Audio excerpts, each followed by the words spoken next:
Hi chess friends, this is King's Executor showing you a nice game to relax and watch, and this is a very quick blitz game. I believe it was 3 minutes each. And so in this game we're gonna see some basic ideas of how to play in the opening and how to try to attack in blitz. I played e4, and after e5, knight f3, and now the Philidor defense. d4 is considered best here, and the most normal move here is knight takes, and white has space. White has space, and has got a piece in the center. But I took another way. I took with the queen. There are similar lines in the Sicilian, where black has taken on d4 this way, and white takes on, with the queen, and after knight c6, the knight is pinned with bishop b5. And this is the same idea here. I want to pin the knight with bishop b5, knight f6, knight c3. And in this position you can just get your pieces out very normally, just pushing your pieces as forward as possible.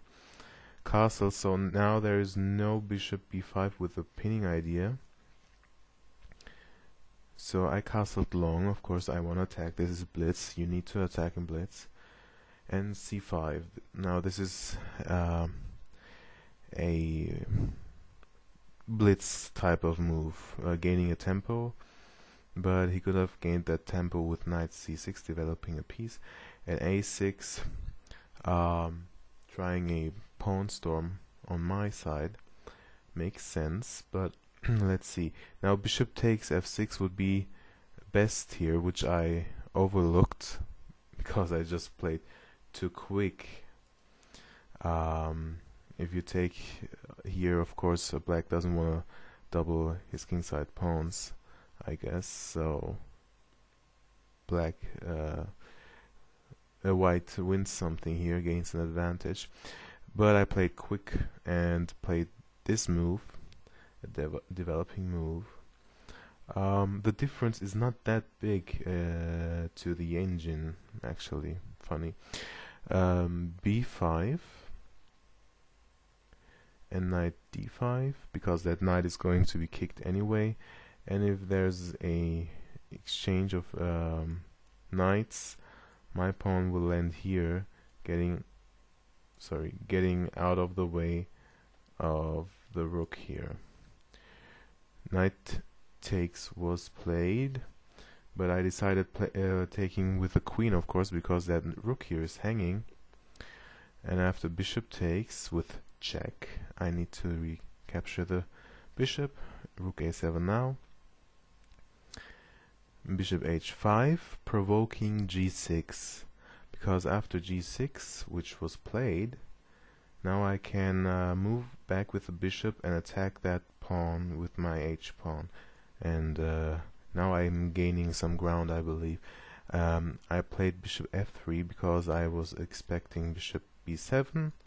Now then that pawn would be hanging because that queen must go back, and I wanted to go back to the dark squares, which wouldn't defend that pawn here, so I needed this defender for this pawn, and that knight could easily be kicked as well, so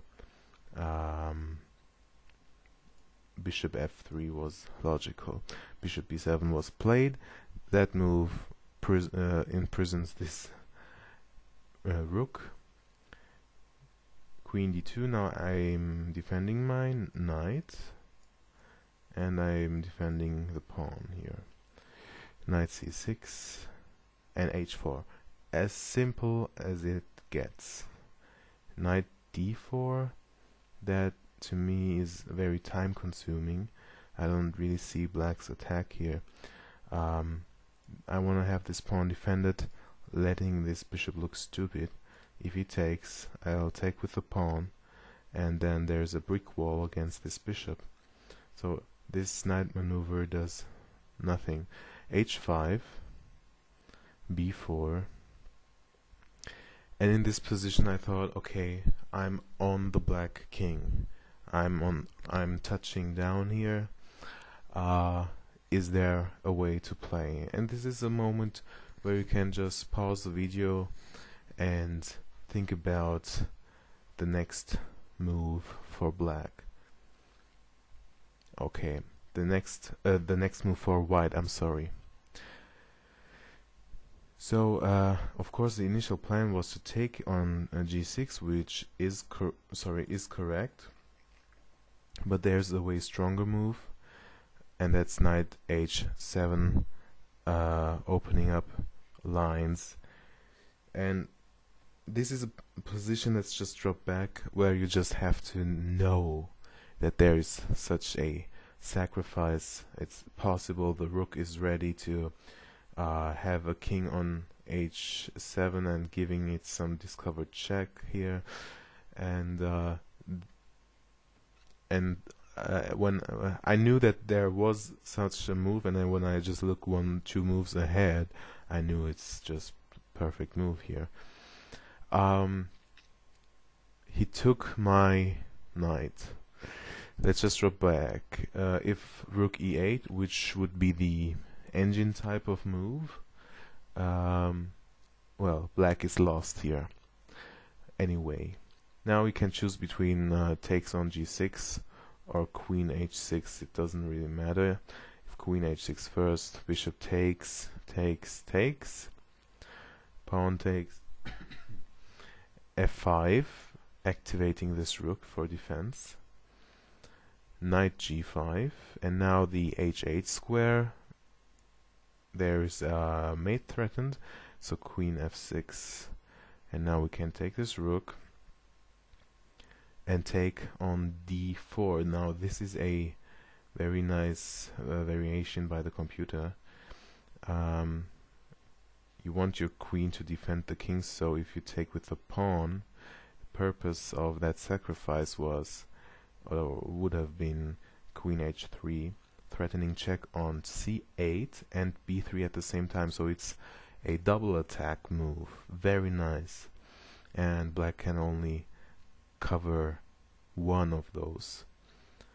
So rook c7 would be a move, and check, and now takes on b4 to have another threat of check on b8, and if you would cover that in this position, then you would have queen b7 attacking the rook, and if rook e8, I want you to find the next move. It's mate in 2.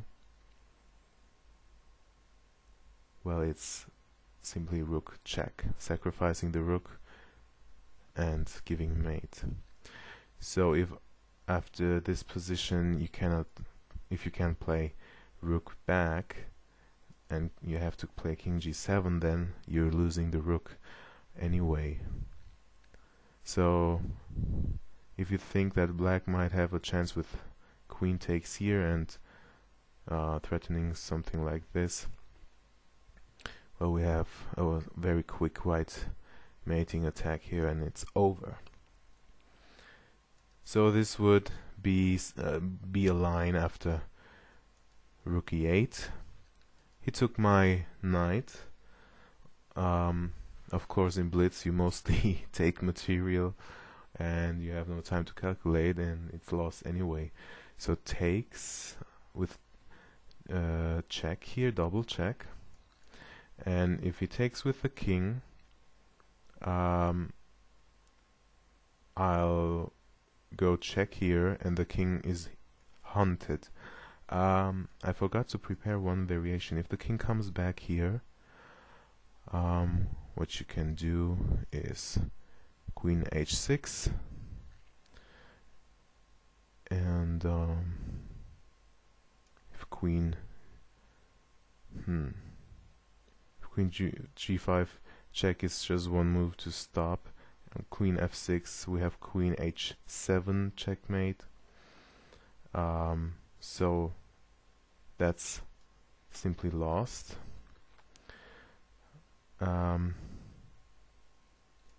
if he would have taken this, we have mate in 1. Very nice.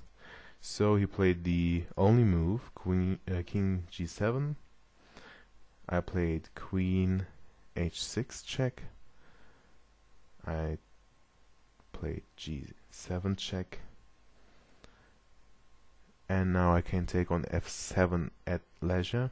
So I first gave a check, check, check here. And after king d8, I played queen h5, threatening rook here. The bishop was taken, and I pinned the queen. Takes, takes, takes. Now the bishop is still looking at this. Looking at this pawn. And after king d7, now it's really easy. But look at this nice mate. After check and discovered check, there's now a mating net around the king, and after king d4 it's mate in 1, and the bishop has to go in between. And now you see, thanks to this doubled pawns, this king is mated in the center. So I hope you liked the video. Let's quickly recap. I just played my pieces out very normal. I have nothing to think about here. Here I'm attacking the rook, gaining tempo, defending this bishop twice. And here I provoke g6. That gives me a target for my h-pawn, which I now just simply move down the board, and then I saw this nice sacrifice, and after that it's played by itself. Okay, thanks for watching. Please comment, like, and subscribe. Bye bye.